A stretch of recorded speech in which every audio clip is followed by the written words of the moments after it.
thee with manna which thou knewest not, neither did thy fathers know, that he might make thee know that man doth not live by bread only, but by every word that proceedeth out of the mouth of the Lord doth man live.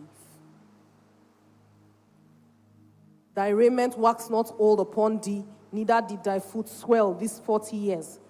Thou shalt also consider in thine heart. Did you see that? Thou shalt also consider in thy heart.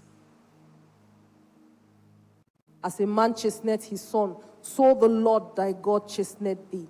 Thou shalt, therefore, thou shalt keep the commandments of the Lord thy God to walk in his ways and to fear him.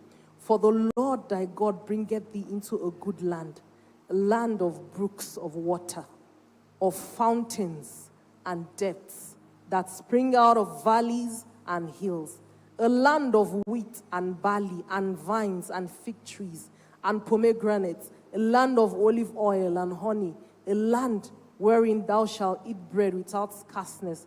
Thou shalt not lack anything in it, a land whose stones are iron, and out of whose hills thou mayest dig brass. When thou hast eaten and thou art full, thou shalt bless the Lord thy God for the good land which he had given thee. Beware that thou forget not the Lord thy God. Hallelujah. Hallelujah. Momo. You must make sure that every action, every thought, every disposition of your heart is devoid of murmuring. That's why Bernice, when she led us to pray again, talked about your heart. So he says, consider in thine heart. You must be able to be reflective. You must be able to meditate. You must be able to stop and know what God's opinion is before you go further, before you take your next step. You must know whose report you believe, because Joshua and Caleb believed. They imagined what the scenario is, haven't considered what God has done all these years. They said, the Lord is with us. Consider these ones as a done deal. Because if it's the pattern by which God works, as long as he instructs us, we are on track. Imagine it was the very next day that they told Moses, okay, we will go after the people had died. And he said, don't go. God's command has changed now. Don't go. They still went to offer the sacrifice of fools.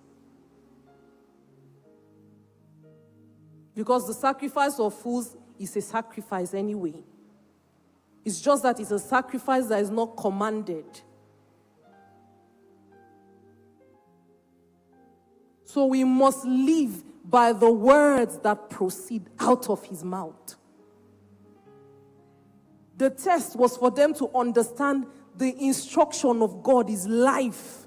If you go outside his instruction, you are doomed. If you don't go at his instruction, you are doomed. The only life you have is a life after the words of his mouth.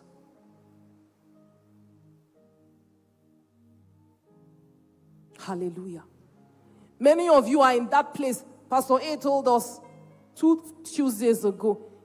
He said, you will say, I love you, Lord. You sing all the I love you sweet love songs to God. Then you say, move to Kafangchan now. Then you say, I'm not ready, Lord, but I love you. And he says, go speak to this sister. She looks a bit low. And you say, I'm not in the good, my day is a bad day today. I don't feel like talking to anybody. But you know, Lord, I love you. I want to be with you all my life.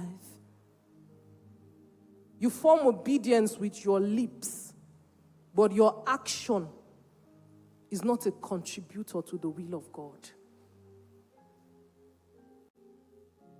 He says he suffered them to humble them, to understand that you can only depend on my voice, to try their heart to see if they will learn from all the experiences they have had to say, Kai, if it is God that we know after these 40 years. Because how many years did they spend in Egypt before they began the journey in the wilderness? How many years? 430. And every time they cried, God made a way, God made a way. He sent somebody to come. He prepared the person. The person was born as a plan for his people.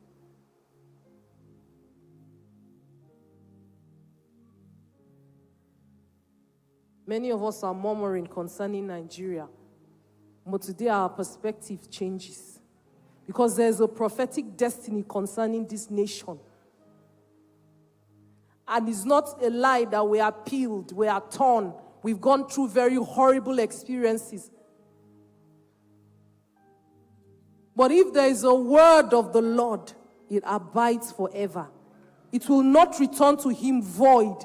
It must accomplish everything that God has sent it to accomplish. You can't faint in your heart now because you don't see. The children of Israel lived by sight. They never learned the faith walk of believing what would happen next. Since he did it that time, then this one, let's just wait and see what God will do. You know, if you have somebody who is a very strong person in your area, that person is known for conquering. Then something is happening, then they'll say, go and call this person now. Once the person comes, every agitation is calmed down. He has not started anything, but every agitation is calmed down because there's a track record, there's a stature, there's a testimony of what that person has done before. So you just be telling yourself, just wait and see what he'll do. You keep quiet now, just wait and see. And it was from that judgment that Joshua and Caleb said, consider these people defeated. It's not about their size. It's about who sent us. It's about on whose word we are on this errand. What is it in your life that you're struggling with? Have you considered what he said about it?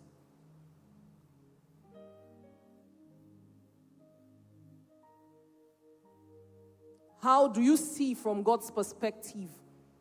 Because Caleb and Joshua, they entered into an understanding of perception.